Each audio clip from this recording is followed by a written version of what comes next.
Quaternary structure of protein haemoglobin. ये एक RBC है, रेड ब्लड सेल और रेड ब्लड कार्पस्कल फॉर्म में। इसके सेल के अंदर मौजूद होता है न्यूक्लियस। तो अगर आरबीसी मैच्योर है तो उसमें ये न्यूक्लियस नहीं होगा। अगर आरबीसी है इमेच्योर तो इसके अंदर ये मौजूद होगा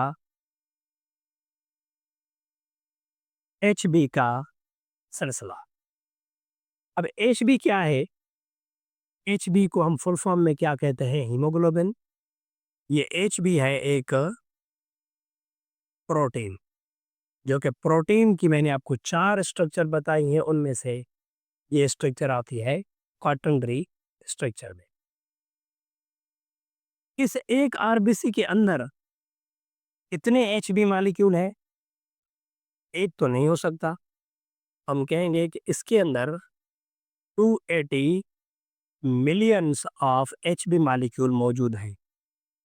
इसको ये भी कह सकते हैं ईच ईच आरबीसी में a single RBC that contain 280 million hemoglobin molecules।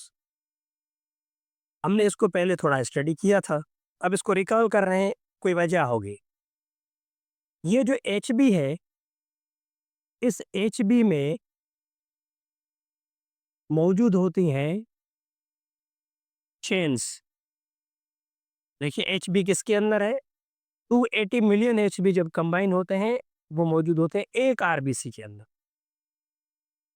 अब कौन सी चेन है? एक अल्फा, फिर उसके बाद बीटा, फिर alpha and again that is a beta. चार चेन से एक अल्फा चेन में 141 अमीनो एसिड है, एक बीटा चेन में 146 नंबर ऑफ अमीनो एसिड है, फिर एक अल्फा में 141 अमीनो एसिड, और फिर बीटा में 100 यानी 146 नंबर ऑफ अमीनो एसिड्स है। ये हमारा जिक्र पहले हो चुका है। अब हमने आज जो पढ़ना है वो कुछ और पढ़ना है। हीमोग्लोबिन में ये अमीनो एसिड हो गए। अब अमीनो एसिड की तादाद कितनी हो गई? Amino acid 574 number of amino acid and each haemoglobin molecule. Amino acid combine हुए चेन के अंदर, चार चेन बनी, एक हीमोग्लोबिन बना। एक हीमोग्लोबिन में से ऐसे 280 मिलियन हीमोग्लोबिन मॉलिक्यूल बने, एक आरबीसी का सेंट्रल पार्ट बना। तो जब ये चीजें आपको यहाँ पे समझ आ जाए तो एक चीज और भी याद रखिएगा कि इस हीमोग्लोबिन के अंदर, एचबी के अंदर, चार आयरन आयरन कंटेनिंग मॉलिक्यूल्स भी मौजूद हैं। चार, एक आरबीसी के अंदर चार आयरन कंटेनिंग मॉलिक्यूल भी होते हैं। ये आयरन मॉलिक्यूल क्या करते हैं? ये ऑक्सीजन को पिक करने में, ऑक्सीजन को बॉडी के अंदर गेन करने की सलाहियत रखते हैं। ऑक्सीजन क्या करते हैं? पिकअप करते हैं। तो अगर कहा जाए कि हीमोग्लोबिन कितने ऑक्सीजन मॉलिक्यूल को पिक कर सकता है, तो अगर चार आयरन है तो चार ऑक्सीजन मॉलिक्यूल जो है वो पिक किए जा सकते हैं। ये रोल भी किसका हो गया? हीमोग्लोबिन का। अब ऑक्सीजन में ये जो चार आयरन सॉरी, हीमोग्लोबिन में चार आयरन है और ये चार ऑक्सीजन को पिक कर रहे हैं। तो इसमें पिक करने में ये जो मैंने आपको यहाँ अमीनो एसिड लिखवाए हैं, इनमें से जो बेस्ट रोल होगा ऑक्सीजन और आयरन को मिलाकर पिक करने की सलाहियत रखता है, उसे कहते हैं ग्लूटामिक एसिड। ग्लूटामिक एसिड ये एक अमीनो एसिड है। इस अमीनो एसिड के अंदर ये सलाहियत होती है कि ये आरबीसी के लिए ऑक्सीजन को कलेक्ट करे। ये अकेला कुछ नहीं कर सकता। जब ये प्रॉपर काम करेगा और अपनी प्रॉपर जगह पे मौजूद होगा, फिर ये 4 आयरन मॉलिक्यूल बनेंगे और यही 4 आयरन मॉलिक्यूल 4 ऑक्सीजन को पिक करने की सलाहियत रखेंगे। अगर ये नॉर्मल पोजीशन पर ग्लूटामिक एसिड मौजूद है तो इसी के साथ रिलेटेड है एक टॉपिक जिसे हम कहते हैं that is sickle cell anaemia. Sickle cell anaemia ये किस सेल की बात की जा रही है? ये है बात की जा रही है आरबीसी की।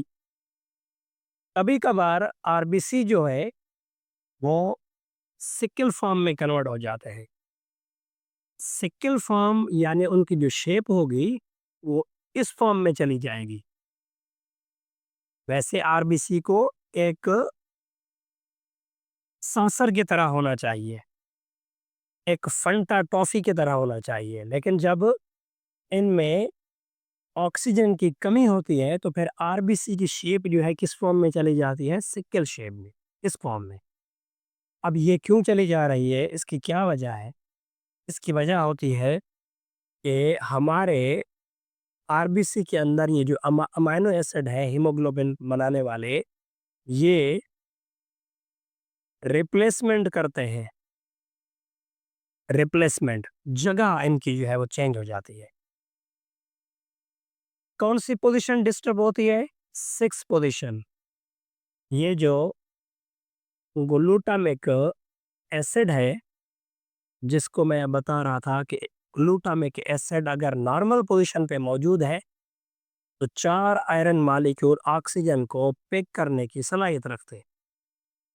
जब इस ग्लूटामिक एसिड की जगह पर एक और अमीनो एसिड आ जाए जिसका नाम है वायलिन, तो ग्लूटामिक एसिड की जो मेन जगह थी उस जगह पर आ चुका है वायलिन, ये भी अमीनो एसिड है। तो पोजीशन चेंज करने की वजह से ये आरबीसीज जो हैं हीमोग्लोबिन की मॉलिक्यूल की मदद से ऑक्सीजन को पिक नहीं कर पाते, जिसकी वजह से आरबीसी का ये जो सासर की तरह फलता टॉफी की तरह ये जो शेप होता है वो कन्वर्ट हो जाता है इनटू सिकल सेल। अगर मैं ऐसे एग्जांपल कह दूं कि भाई ये एक अमीनो एसिड, उसके साथ ये दूसरा और ये तीसरा, ये चौथा, ये पांचवा, ये छः, छठा। अब इसमें क्या है कि देखिए 6 अमीनो एसिड हो गए। पोजीशन क्या है? पोजीशन है कि अगर ग्लूटामिक एसिड इस जगह पर मौजूद है और ये वैलीन जो है इस जगह पर, मिसाल के तौर पर मैं आपको समझाने के लिए कह रहा हूँ, अगर ये जगह इसी फॉर्म में चेंज हो जाए कि 1, 2, 3, 4, 5 और ये 6। अब पोजीशन ये हो गई कि ये जो वैलीन है ये यहाँ पे आ चुका है और ग्लूटामिक एसिड ने अपनी जगह इस जगह पे, इस स्पेस पे, किसी जगह पे उसकी जो पोजीशन है वो चेंज हो चुकी है। तो इस ग्लूटामिक एसिड की जगह चेंज होने की वजह से ये हीमोग्लोबिन मॉलिक्यूल आयरन को पर्टिकुलर नहीं बना सकते, जिसकी वजह से ऑक्सीजन जो है वो प्रॉपर बॉडी के अंदर दाखिल नहीं हो सकती और इस कंडीशन में आरबीसी की शेप जो है वो सिकल शेप हो जाएगी। डिजीज और डिसऑर्डर का नेम क्या होगा? Sickle cell anaemia. अब सवाल ये है कि ये ऐसा क्यों हुआ? इसके होने की कोई वजह? इसके होने की वजह है कि इसने अगर अपनी जगह चेंज की है तो यहाँ पे म्यूटेशन हो सकती है। म्यूटेशन हम किसे कहते हैं कि जीन जो है वो प्रॉपर वर्क नहीं कर रहे, रिप्लेसमेंट हो रही है, रिप्लेसमेंट ऑफ जीन। जीन जो है ये किसी डिसऑर्डर में चले गए हैं जिसकी वजह से ग्लूटामिक एसिड और वायलिन ने अपनी जगह चेंज कर दी। अब जीन में इस म्यूटेशन को हम क्यों ऐसे कह रहे हैं?